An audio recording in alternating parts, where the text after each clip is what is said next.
In this video, you're going to learn 10 things that adults visiting Universal Orlando Resort absolutely need to know to have a great time. I'm Gary Bembridge of Tips for Travelers. My first thing is, what exactly is Universal Orlando Resort?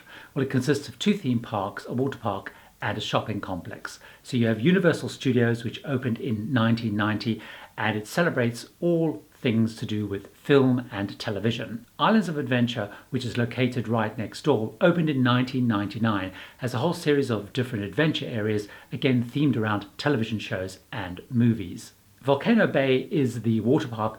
City Walk is a shopping and dining and entertainment area where you have lots of bars, lots of restaurants, movie houses, and also, of course, associated with the whole Universal Orlando Resort are a number of hotels which are linked to the whole complex. The second thing you need to know is that the Universal parks and water parks are much more adult focused than the Disney parks and water parks, which are located, of course, also in Orlando. So if you're looking for a much more adult experience, Universal Studios, Islands of Adventure, the hotels and the water park are going to give you a much more adult experience. A lot of the rides are restricted to certain height levels, which of course excludes a lot of the younger kids. So it's more teenagers, older kids, and of course much more adults. It doesn't mean the kids aren't catered for, it doesn't mean the kids aren't welcome. Saying that, the third thing you need to know, the best time to go to Universal, if you're an adult and you're not traveling with kids who have to go in school holidays, the best time to go are weekdays. Avoid weekends. Definitely avoid any week which has school holidays, whether it's in the United States or the big countries in Europe like the UK, and also avoid public holiday weekends like Easter. Visit on weekdays and avoid any times when there's any sort of holiday. So some of the really good times to go, for example, are from early January through to about mid-February. May is a very good time to go, and also early June. Then avoid all the middle of summer. It gets again quiet sort of September, October time, and early in December is a great time to go before all of the holiday stuff kicks in. The fourth thing you need to know is how long should you visit. Now, each park's going to take you at least a full day. So a full day at Universal Studios, a full day at Islands of Adventure, a full day at the water park. You could probably spend a whole day at City Walk as well, although of course you can just combine that and you can stay there much later after you've been to visit a park. The fifth thing you should decide is whether you should stay at one of the on-property hotels. There's a wide range of them, varying in different prices. Well, there is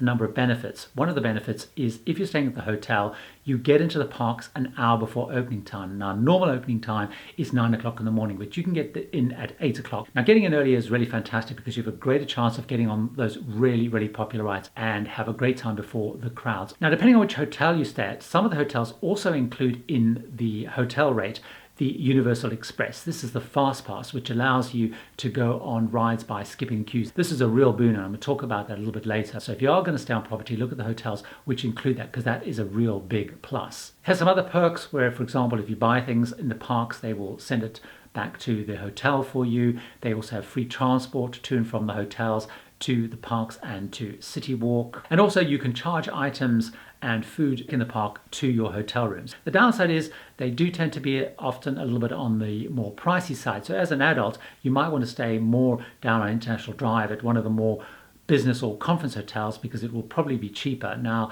for example, I stayed at places like the Crown Plaza, and it's a couple of minutes away. It was much cheaper, but it was still really easy to get to the parks. So what sort of ticket should you buy? Now, you do need an individual ticket for each of the parks. What I suggest you do is look online at the Universal site or on the app, and you'll find various permutations based on the number of days you want to buy, the number of parks, and whether you want to move between parks on a particular day. So take a look and compare prices to find the right ticket. The other thing I would strongly suggest you look at is look at the Universal Express or the Fast Pass. Now, at Disney parks, you automatically get 3 Fast Pass to different rides included in your ticket, no matter what type of ticket you've bought. At Universal, it's different. You buy the base ticket, and then you have to buy a Fast Pass, a Universal Express, separately. They have one which allows you 1 Fast Pass on a ride, so you can only basically go once, or the unlimited. It does cost much more, and they can cost almost as much as a whole ticket, but it is a way of really maximizing your time in the park. So if you can stretch it, I would strongly recommend you buy the Universal Fast Pass, and it can really give you a great time in the park. You can ride many more of the rides, and you can ride them multiple times within your limited time in the park on a day. Now my seventh tip is sort of linked to that. The Wizarding World of Harry Potter is spread between both Universal Studios and Islands of Adventure. You've got Hogwarts in the Islands of Adventure and you've got Diagon Alley in Universal Studios. If you want to go between them in the same day, you can ride on the Hogwarts Express. It's a great experience, but you do have to have a 2-park ticket. So it's another way of making you spend more money, but it's very important. If you do want to ride on the Hogwarts Express, you're going to have to buy a 2-park ticket for that particular day that you want to do that. Now my eighth tip is that I do recommend that you go to both of the parks because the great rides are spread between the 2 parks. But what you do need to do before you get there, before you go on your trip, is you look at the rides you want to do and put them in order you want to do them. This becomes very important when you look at how you tackle a park. So what rides do I actually recommend you do? In Universal Studios, the rides I recommend are the following. Harry Potter and the Escape from Gringotts, Race Through New York starring Jimmy Fallon, The Simpsons ride. Transformers the ride is another great ride.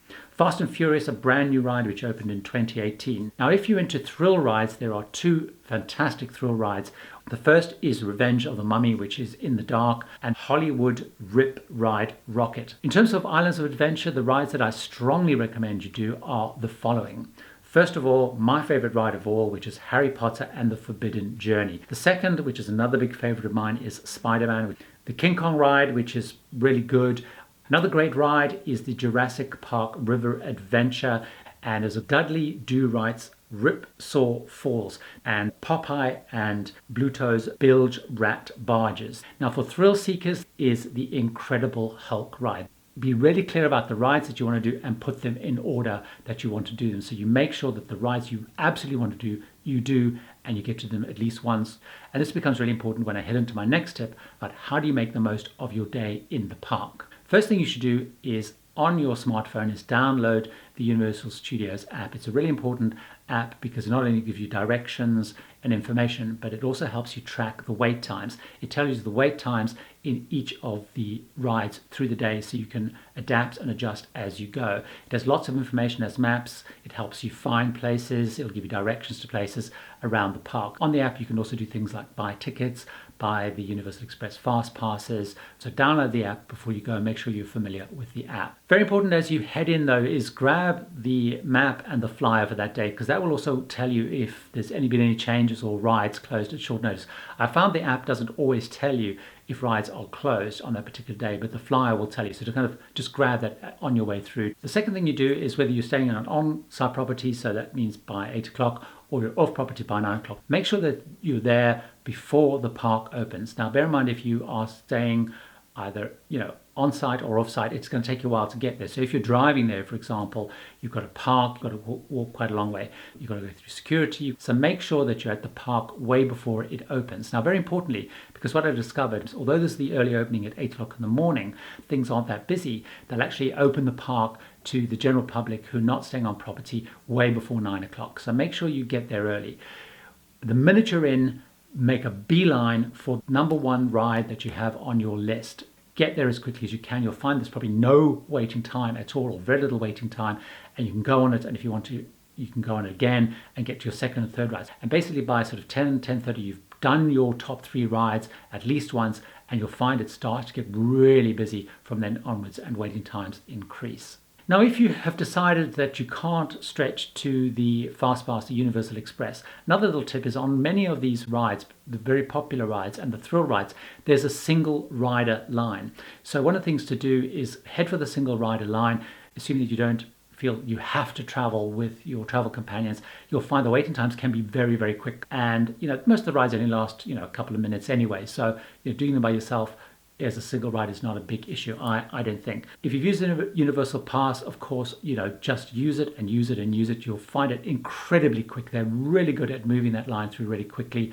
Keep checking that app, look at waiting times, because if there's a ride further down your list that you find has really low waiting times, you might want to make a beeline for that one and get on it before it gets really popular. The other thing I would suggest you do is eat at the self-service places. There are obviously sit-down restaurants, but in terms of maximizing your time, eat at the self-service places. The food's fine, the food's perfectly good, but you're going to be in and out there really quickly. Of course, another important thing to do is most people will eat sort of at 12 o'clock to 1 o'clock time. So if there are really popular rides, you might want to eat early or eat late and kind of get to those rides at that sort of lunchtime period, because things do slump and you'll find the restaurants are very busy, and so the rides are less busy. The other thing you might want to bear in mind is that at 3 o'clock there is the parade, which happens every day, which weaves its way through the park. A lot of people stop to watch that. So 3 o'clock is also a good time if you want to get on other rides.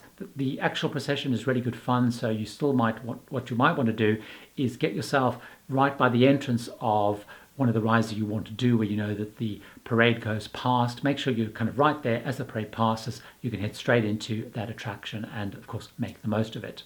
My last tip is, what should you bring to the park? Well, very importantly, bring your smartphone, because that app is really important. Also bring add-on chargers so you don't run out of power, because the app is going to be really important for planning your day. It gets very hot and very muggy in Florida, so make sure you bring sunscreen. I recommend you bring a hat. Also, very importantly, what I would strongly recommend you do is bring with you one of those plastic ponchos, because Florida will often have little downpours of rain, on and off. And so having those ponchos is great. They can scrunch up into a little, very small size, which you can put in your pocket or into your little rucksack or whatever. Also very important, a couple of the rides you will get really wet if you don't have them.